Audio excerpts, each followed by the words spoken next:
Hey guys, it's Mike and Travis from Fieldcraft Survival Mobility. Hey, we're out here in beautiful Moab, Utah, and we decided to bring the rigs out here. I got a 2016 Toyota 4Runner, and so does Trav. What we like to do at Fieldcraft Survival is, besides R&D and a whole bunch of equipment, one of the things that we do is evaluate and test for our consumers what we have and what it stands for and what it means.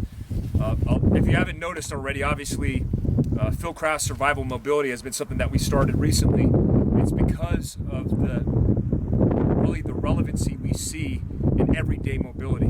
We preach this preparedness in everyday carry, which is everything that you carry on your person, from tourniquets, flashlights, guns, knives. Everything that you're prepared to have equipment-wise facilitates your survival. So when you look at a vehicle, an everyday mobility platform, you're looking at an upgraded version of that. From evasion, from a catastrophe, natural, man-made, to weekend camping. You want to be prepared, and your vehicle is a perfect venue for all that stuff. Travis and me for years now have been doing stuff with mobility in the background because it's our hobby, but we saw the relevancy in integrating the two of preparedness, survival, and obviously your mobility platform. So, we're having a lot of fun out here, huh, Trav? It's a lot of fun. It is. Definitely is. A little technical. Pulling the trailer. It's the first time I've ever off-roaded with a trailer, so it's a learning curve, but it's a good one. I think it's an awesome platform to at least get out and test out the bare teardrop and have a good time with it. So yeah, one of the things I wanted to bring Travis in on and talk to him about is his setup.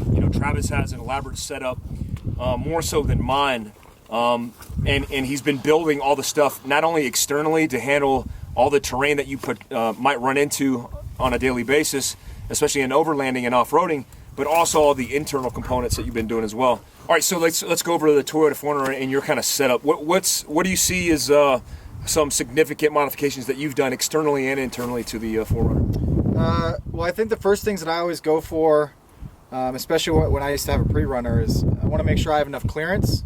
I want to make sure I have enough traction.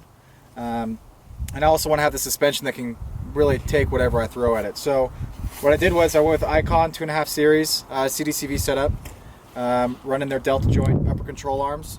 And then from there I went with the Toyo MTs in 285, 75, 17. So it's just shy of a 35.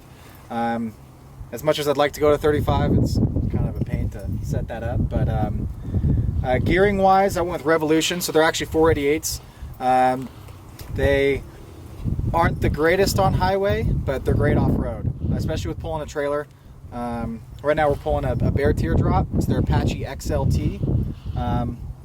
It's honestly not that heavy. I think it's less than 2,000 pounds, so it's well within our capacity to tow. Then wheels-wise, it's very critical, especially with a heavy tire such as an MT, is to make sure you don't go too heavy on your wheel setup. So we went with VTX. They come in at 21 pounds, roughly. So it's a light setup. Yep.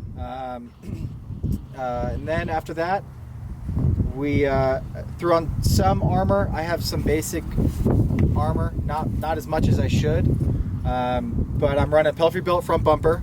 Rack system is a front runner, same as Mike's. We really enjoy front runners products just because, one, they're light, they're always in stock, and not waiting 27 weeks to get one, and it's modular ability. So there's probably almost 100 accessories you can mount to the front runner rack.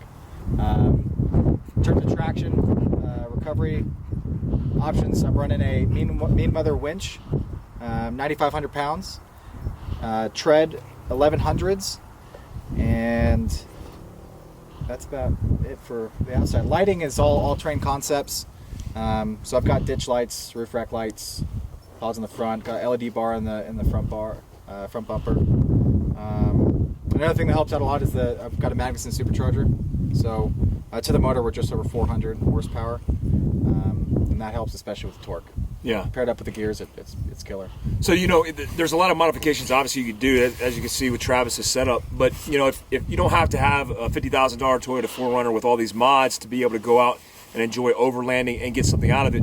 The reason we think overlanding and off-road anything is important in your everyday life is because if a catastrophe happens, if something bad happens, especially in an epicenter, in an urban area, you're going to want to escape that area and get somewhere more rural and more remote. And when we talk about escaping or evading a catastrophe, you have to have off-road capability to do that. A lot of vehicles are completely capable without four-wheel drive, but I would say as a staple to survival and everyday mobility, you have to have a four-wheel drive vehicle. Something that the 4Runner has that most vehicles don't have is electronic lockers. I'm running also a KDSS suspension setup, which is it's not adjustable, but it used to be on the Land Cruiser setups, but it's a automatic sway bar lock.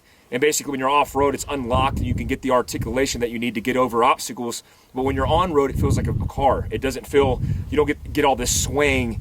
And what I like about the 4Runner setups is it feels like a normal car, an everyday driver. I mean, we put 60,000 miles a piece on our vehicles in almost a little over a year, right? Both of ours. Yeah.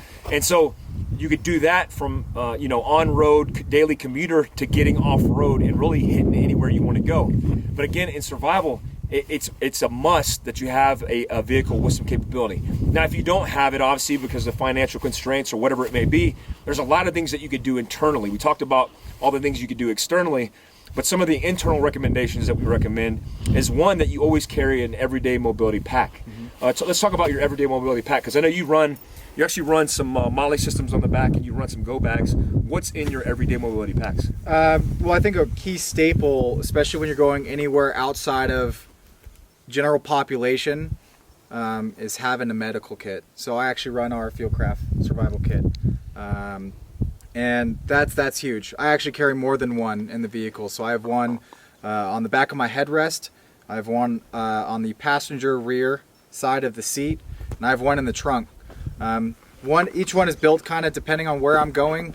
I think terrain, depending on where you live at, is a very crucial factor in terms of assembling a medical kit and a go bag, because getting all the items you need for a cold area and you're living in Southern California doesn't really make much sense. Yeah. So always being prepared in terms of having the right stuff for the areas that you live in and the areas that you plan to go.